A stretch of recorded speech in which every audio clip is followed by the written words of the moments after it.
Uniclac. Fala galera, bom dia, boa tarde, boa noite, boa madrugada. Meu nome é Sidney Martins, sou professor de língua portuguesa aqui do LAC, concurso Melhor Site de Videoaulas do Brasil, quiçá das Américas. É com imenso prazer que hoje nós vamos encarar uma bateria de questões para a banca IBAD. Aí você vai falar assim, mas peraí, Sidoca, que história é essa de melhor curso do Brasil? Toda hora você fala isso, em todos os locais. Bem, a partir do momento em que o curso me dá a oportunidade de trazer para você o que há de melhor em mim, ele já se tornou, na minha opinião, um ótimo local para trabalhar, e é por isso que aqui neste momento da turma de exercícios eu vou aproveitar para te dar orientações para o dia da prova. Orientações mais ricas até do que a própria execução das questões. Porque vários candidatos não passam nas provas, não é porque o cara não sabe a matéria, seja português ou qualquer outra disciplina. Ele até sabe, ele até estudou, só que treino é treino e jogo é jogo. Então, quando chega a hora de encarar a prova, ele comete alguns equívocos que, num primeiro momento, nem são percebidos. Só depois, de muitas outras provas, o camarada começa a se dar conta de que tem umas coisinhas que fazem diferença, que podem potencializar o rendimento dele. E aí eu vou te ensinar aqui agora algumas coisinhas que nem tem a ver com a matéria, nem tem a ver com a prova em si. Depois vou te falar sobre a matéria, sobre a prova em si, e serão orientações que valem ouro, pode ter certeza. Primeira coisa, geralmente no dia anterior à prova, nós separamos 3 coisinhas. Então no sábado, o camarada, claro, não antes de dormir, bem antes, hein? Pelo menos à tarde, tá? Pelo amor de Deus, separa o cartão de confirmação. Ah, mas vai pedir o cartão de confirmação, não importa, separa. Cartão de confirmação, um documento de identificação com foto e caneta. Mas não separa só uma canetinha, não. Separa pelo menos 3 canetas pretas ali de material transparente, a famosa caneta Bic. Pronto, acabou. Muitos nem fazem isso, essa é a verdade. O camarada vai para a prova às vezes sem uma caneta. Olha que absurdo. E acontece. Você pensa assim, meu Deus, não acredito, Sidney, que tem alguém que faz isso. Faz. Então, 3 coisinhas aí que todo mundo já vai fazer. Agora vamos para outras 4 coisas que só o concurseiro mais experiente já sabe. O problema é que esse concurseiro mais experiente aprendeu essas 4 coisinhas a custo de muito suor, de muita lágrima, de muito murro em ponta de faca. Então ele fez 4 concursos, 5 concursos, ele já estuda há 1 ano e meio, há 2 anos. Ele demorou muito para aprender isso. Se alguém tivesse orientado logo no início, com certeza ele teria talvez conquistado a aprovação dele, não no 7º concurso, mas no 2º ou no 3º. E agora eu vou otimizar no mínimo 6 meses da tua vida, talvez 1 ano. Isso tem valor? Não tem. E são 4 coisas bobas. Se liga só, sede, fome, frio e sono. Primeiro em relação à sede. Você talvez já tenha passado pela seguinte situação. Em casa estava de bobeira, vendo um filme, uma novela, e aí resolveu estudar. E aí, quando foi estudar, com 5 minutos, com 10 minutos, começou a dar uma sensação de dor de cabeça, uma sensação de sonolência, não conseguia prestar atenção naquilo que estava lendo. E aí você já se desespera, né? Já pensa, não é possível, só pode ser um encardido. Ah, eu não devia ter contado para minha vizinha que eu iria fazer a prova. E aí você já começa a pensar, é olho gordo, é olho grande da vizinha. E não tem nada a ver com isso. Na verdade, seu cérebro está desidratado, porque ele gasta muita energia. E aí, nesse momento, as sensações são dor de cabeça, sonolência e dispersão. E para resolver isso, basta beber água. Olha que coisa simples. Por isso que na hora que você está estudando em casa, tem que beber água. Só que lá na hora da prova também tem que beber. Só que não dá para levar essa garrafinha pequenininha aqui, não. E muito menos pensar, lá eu vou beber água no bebedouro. Não, isso é um tiro no pé. Você tem que levar aquela garrafinha de 1,5 litro no mercado. Arranca o rótulo e leva. E não seja mão de vaca para comprar aquela garrafa mais chechelenta que parece um papel plástico, né? Você amassa assim, coisa horrível. Você vai beber água, vai se molhar tudo lá na hora da prova. Gasta 50 centavos a mais. Você não vai morrer por isso. 50 centavos a mais e compra aquela garrafinha com plástico um pouquinho mais durinho, para na hora que você virar, não entortar tudo, molhar tudo, vai ser tranquilo. Uma garrafinha é o suficiente, Sidoca? Sim, sem problema. Ninguém vai beber mais do que 1,5 litro fazendo ali a prova. Então pronto, já resolvemos um problema. Segundo problema, está relacionado a essa energia gasta pelo cérebro também. Da mesma forma que essa energia traz sede, ela também traz fome. Também traz fome. E aí eu tenho que resolver isso. Tenho que resolver. Ou eu me alimento muito bem antes da prova, sabendo que o meu organismo consegue concentrar esse alimento e transformar em energia ali durante a prova, ou então eu vou levar uma parada para comer. De preferência leve. Leve uma parada para comer. Leva um doce, um salgado, uma fruta, depende do teu gosto. E coloca numa embalagem transparente também, aqueles saquinhos para colocar comida transparente. Beleza, leva. Já resolvemos o segundo problema. Terceiro problema, frio. Frio. Aí você vai falar, Sidoca, minha cidade é um calor do caramba. Tá fazendo 40 graus, vou passar frio. Lá na rua tá calor. Mas dentro da sala, às vezes o fiscal coloca o ar-condicionado no Alasca. E, irmão, da mesma forma que muito calor atrapalha, muito frio também atrapalha. Eu tenho um amigo chamado Diego Alves. Ele é policial rodoviário federal e ele quase abandonou a prova por conta do frio. Ele foi de camisetinha, quase abandonou. Só uma coisa segurou o Diego no dia da prova. Ele sabia que estava demasiadamente preparado. Ele estava extremamente preparado, muito preparado. Então ele sabia que ia passar. E foi só isso que segurou o cara dentro da sala. Porque se ele tivesse alguma dúvida sobre a preparação dele, se ele não estivesse confiante na aprovação, ele teria saído da sala. E aí, tá vendo como é que o frio atrapalha? Então leve uma coisa mais protegida. Não vai de camisetinha não, vá com a camisa, vá bem vestido. Se você é uma pessoa muito friorenta, leve um casaco na bolsa e pronto. Já resolvemos 3 problemas. Agora, quarto problema, que na minha opinião é a pior, tá? É o pior problema. É o sono. O sono ele é muito traiçoeiro. Ele acaba com a pessoa de fato. Você pode ver aí no trânsito. Sono é ruim demais. E, pô, de uns tempos para cá, com a questão da pandemia, as pessoas ficaram mais ansiosas, com dificuldade de dormir. Então, tem gente que vai completamente pernoitada para a prova. Aí vai acabar o quê? Dormindo. Aí você vai falar, você não me conhece, Doca. Vou dormir? Durmo quase nada, fico acordado o tempo todo. É na agitação do dia a dia. Mas ali na hora da prova, na mesma posição, com a cabeça abaixada, 2, 3 horas, aquele friozinho do ar-condicionado, um silêncio sepulcral, você vai dormir. Essa é a verdade. Eu tenho um aluno, graças a Deus, ele já conquistou o objetivo dele, que foi a aprovação. Mas ele foi reprovado numa prova e ele deveria ter passado assim nas cabeças por conta do sono. Ele terminou a prova, na época eu era coordenador de um curso, ele mandou, ó, Sidoca, arrebentei, passei nas cabeças, acabei de conferir aqui o gabarito preliminar, só não fui melhor ainda porque eu marquei uma errada no cartão resposta. Foi essa a dinâmica. Então, olhamos lá, ele falou o número dos acertos, eu falei, pô, caramba, vai passar entre os 5 primeiros, na pior das hipóteses, entre os 10 primeiros. Quando veio o resultado definitivo, ele não passou. E todo mundo estranhou, porque ele estava com o caderno de provas, ele anotou o gabarito, tudo direitinho, e não batia com o resultado. Porque 13 questões não batiam com o resultado dele, né? Na verdade, 12. E aí é que ele se deu conta. Aquela que ele pensou que tinha marcado errada, mais 12, somava 13. E aí, na verdade, quando ele percebeu que marcou a errada, ele meio que despertou, liberou aquela psicoadrenalina, né, que vem no cérebro, e ele ficou ligadão e não dormiu mais.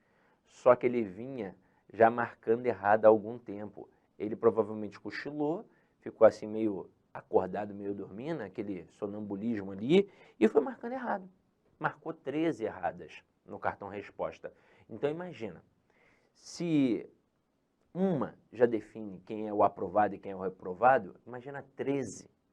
13. E é um risco que muitos correm. E aí o que você vai fazer? Você vai falar, pô, Sidoca, e agora? Pô, sono é complicado.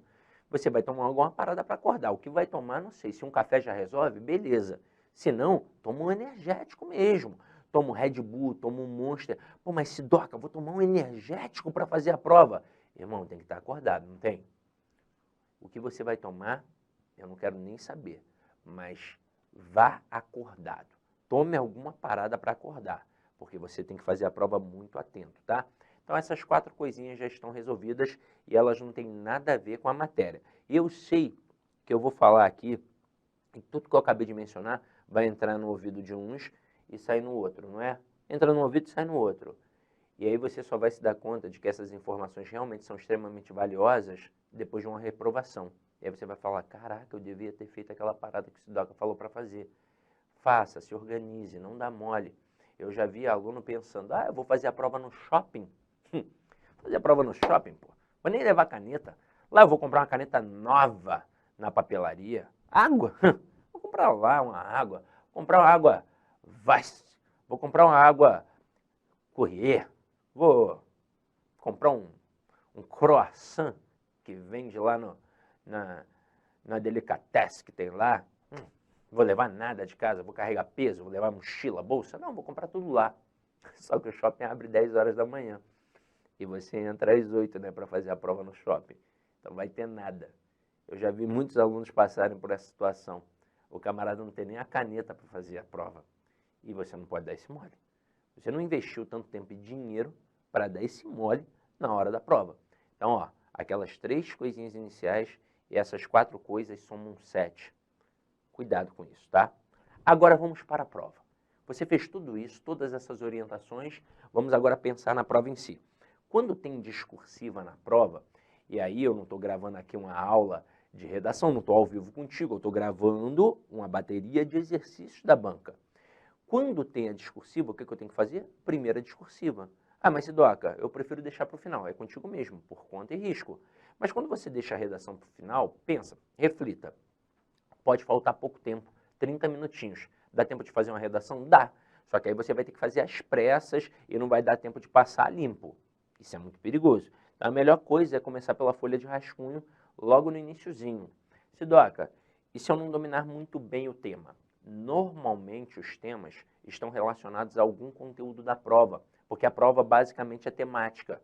E aí alguma coisa de direito, por exemplo, uma parte de direito penal, sei lá, uma parte de direito constitucional, uma parte de direito previdenciário, não sei. Aí o que você vai fazer? Você vai olhar lá na parte do direito, não precisa nem fazer as questões não, só dá uma lida rápida. E aí você pode extrair alguma ideia, pegar algum conceito, pegar alguma doutrina, pegar alguma lei que você vai querer colocar ali no teu texto, pronto, já deu um clarão, já deu um clarão. E aí você vai lá fazer a sua redação. Fez a redação na folha de rascunho? Vai passar limpo imediatamente? Não.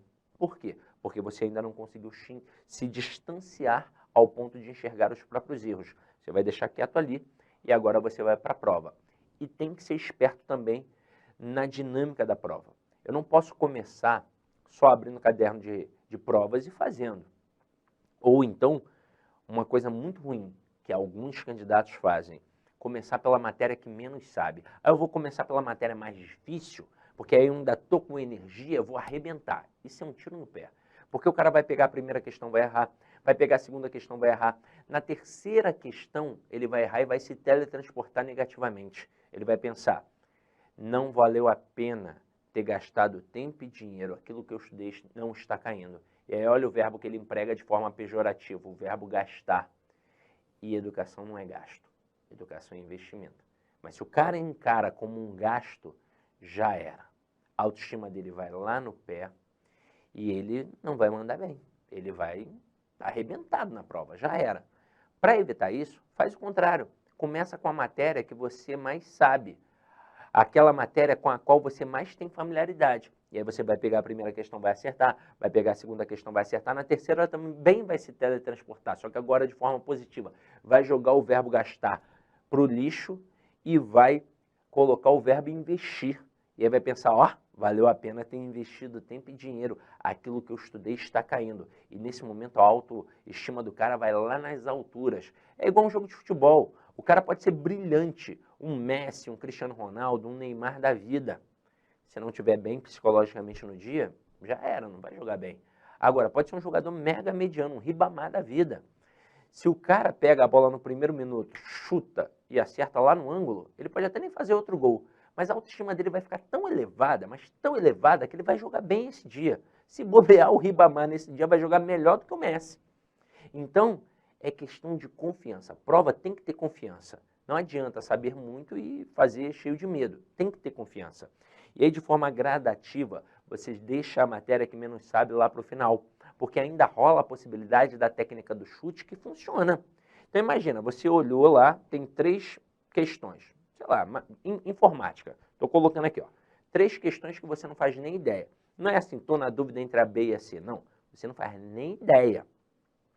Você olha e fala assim, meu Deus do céu, isso é aramaico? Isso é grego? Não entendi. Então tem 3 ali, não tem? Aí você olha as opções e a que você menos marcou foi a letra D de Deus. Pode chutar as 3 D de Deus. Não, mas tem certeza, Sidoca? Cara, a probabilidade de pelo menos uma ser a letra D é muito grande. Eu tenho um aluno que passou, já faz muito tempo já, um tempasso já. Daqui a pouco, sei lá, tem uns 7, 8 anos, ele passou num concurso para PM.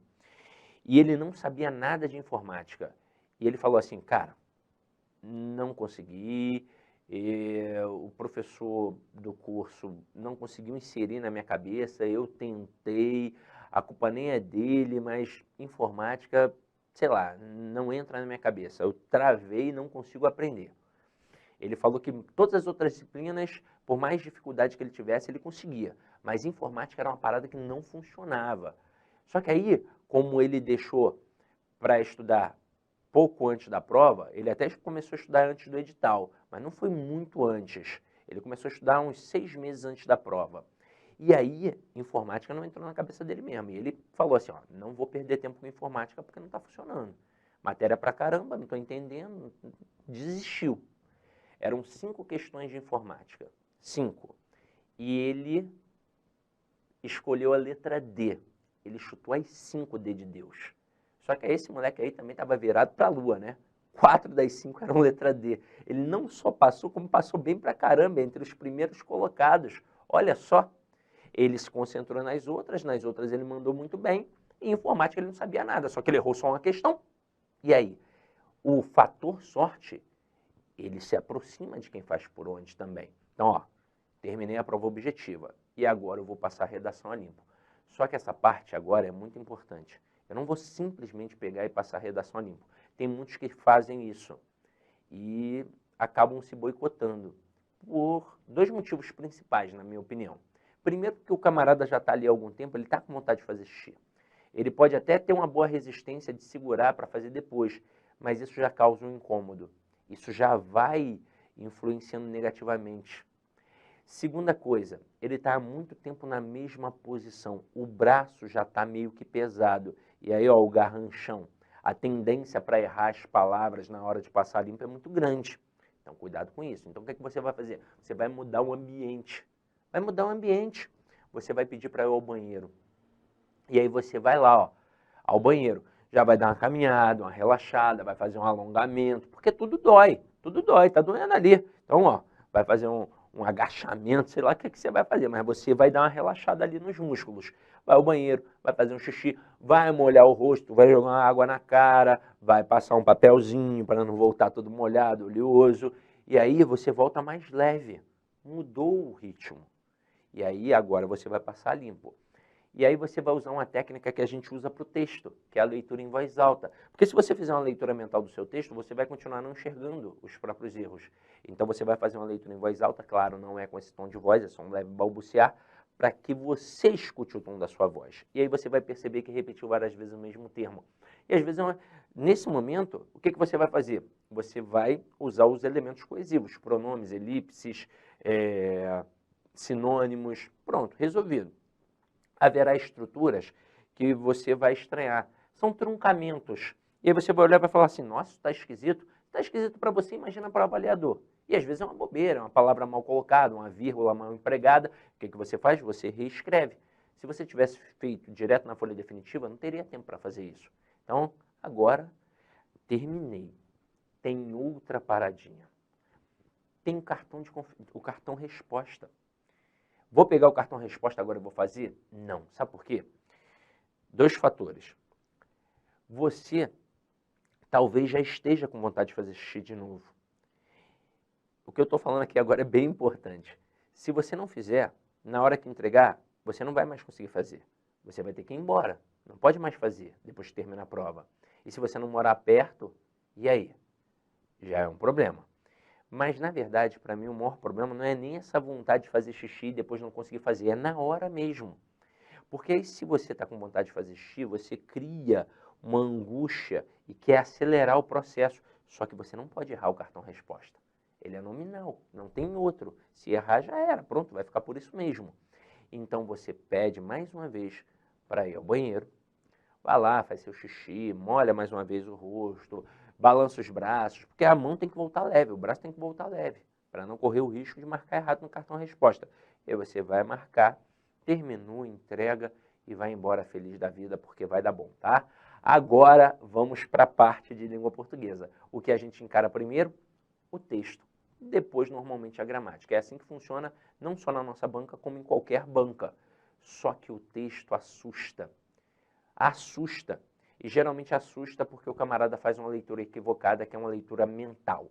Ele pega, às vezes, um texto de 30 linhas, e aí lá pela linha 7 ele começa a dispersar, a pensar no papagaio, no feijão que deixou no fogo, na namorada, no namorado, quem tem amante pensa na amante, é uma loucura, mas na marra ele vai até o final do texto, porém ele fica com aquela sensação horrorosa de não ter entendido o tema central, a tal ponto que ele não sabe se é sobre política, sobre religião, sobre economia, e ele tem duas opções, ou ele parte para a prova sem ter entendido o texto. Eu particularmente acho até a melhor opção, porque ele vai fazer primeiras de gramática, depois, quando sobrar mais tempo, ele volta para entender o texto, ou ele faz uma segunda leitura imediata. Se funcionar, maravilha. O problema é quando não funciona. Porque imagina, o cara leu o texto duas vezes e não entendeu nas duas vezes. Não há cristão no mundo que mantenha a calma. Ele vai se desesperar e vai perder a prova. Agora, tem coisa pior ainda. Isso eu estou falando num cenário de texto em prosa. Aquele texto que tem estrutura linear, início, meio e fim. Geralmente uma dissertação. E quando vem um poema? Aí, irmão, o cara fala assim, já era. Poema? Eu não lia nem os livros normais, quem dirá poema? Cara, bate um desespero e o camarada fica completamente desesperado. E basta ele fazer uma leitura em voz alta para resolver o problema. Eu não sei se você sabe, mas o gago ele só gagueja porque pensa muito rápido e o aparelho fonador não acompanha. Em que momento o gago não gagueja? Quando ele canta, pois na hora do canto tem as pausas e as entonações. O mesmo ocorre com a nossa leitura. Eu não emprego vírgula e ponto no pensamento. Então a leitura mental ela é dispersiva por isso, porque eu não percebo as entonações e as pausas. E a leitura em voz alta? Primeiro, quando você faz uma leitura em voz alta, você já presta mais atenção. Então o foco, a percepção já é aumentado. Agora, além disso, você emprega as pausas e as entonações. Aquelas vírgulas, aqueles pontos não estão ali à toa. Tem palavra que é para ser dita mais fortemente mesmo. E dessa forma você compreende e interpreta melhor o texto. Sabemos que compreensão é uma parada e interpretação é outra. A gente sabe que compreensão te joga para dentro do texto. Os comandos são, segundo o texto, de acordo com o texto, na linha tal, no termo tal e por aí vai. E na interpretação, vai um pouquinho além do texto. Então muda o comando, agora infere-se que, deduz-se que, interpreta-se que, analisa-se que e por aí vai.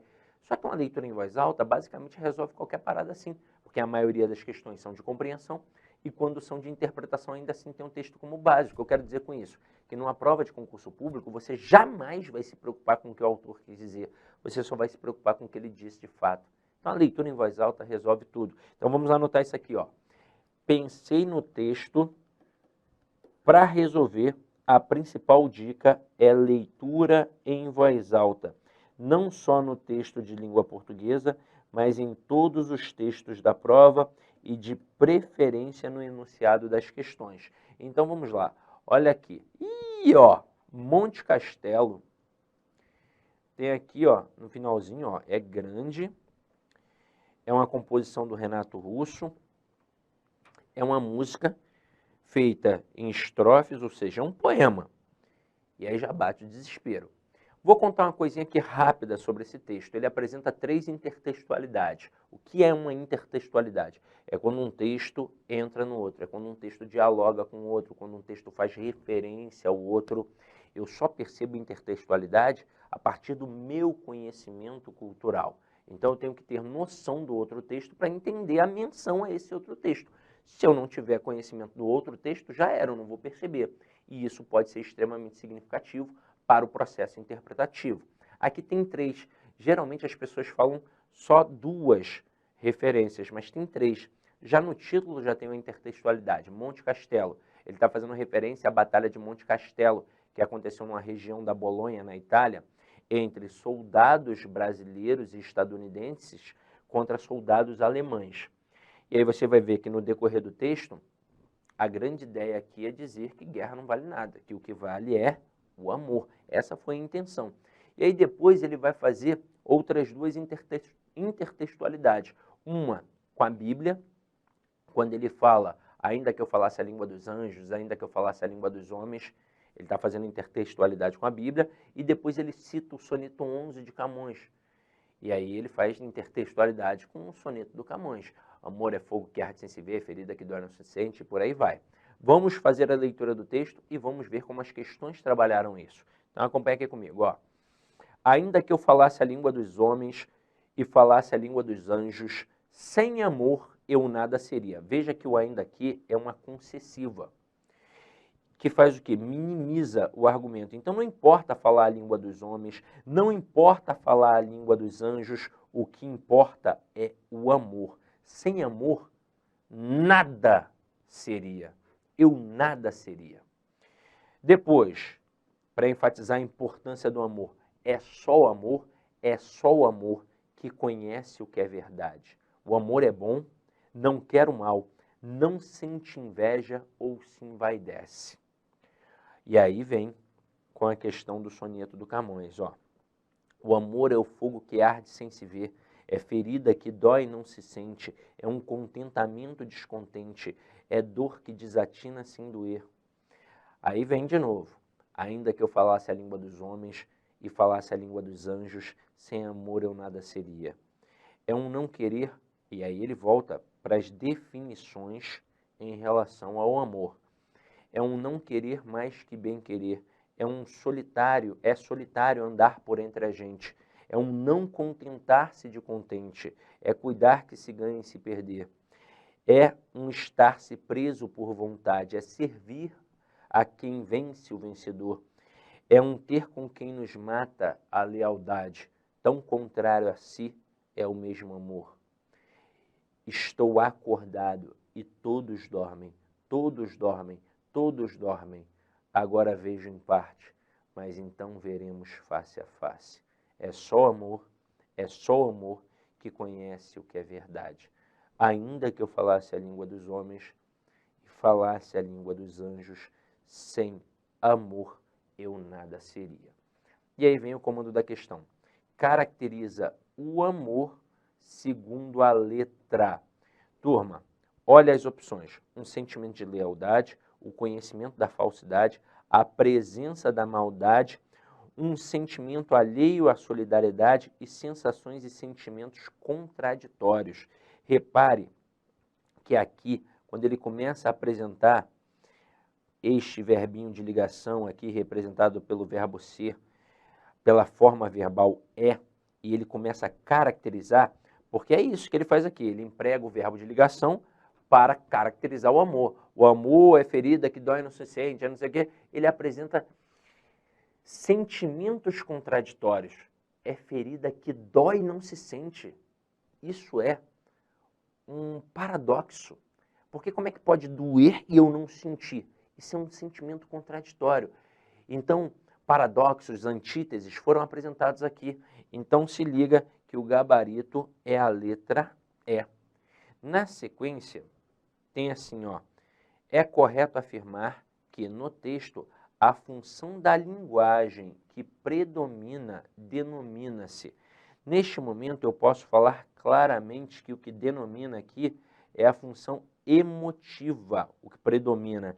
Aí tem gente que vai falar assim, poxa, eu pensei que fosse poética. Aí na hora fiquei até na dúvida, já que era um poeminha. Bem, a poética esteve presente, porque é óbvio, é um soneto, coisa e tal, porque trabalha a mensagem, é um jeito de brincar com as palavras. Só que ali o que ficou definido foi a primeira pessoa. Ainda que eu falasse a língua dos homens, eu não sei o quê, o eu o tempo todo. Então, quando uma linguagem centra no eu, no emissor, essa função é emotiva. Então, por mais que apareçam outras funções, a predominante no texto aqui foi a função emotiva, porque ela foi centrada no emissor. Portanto, gabarito, letra B de bola, com certeza, tá? Galera, eu vou dar um intervalinho aqui agora e quando eu voltar, eu até vou falar um pouquinho mais sobre as outras funções para ficar mais claro para você. Então, daqui a pouco a gente volta com muito mais conteúdo. Beijão, tchau, tchau. Clique lá.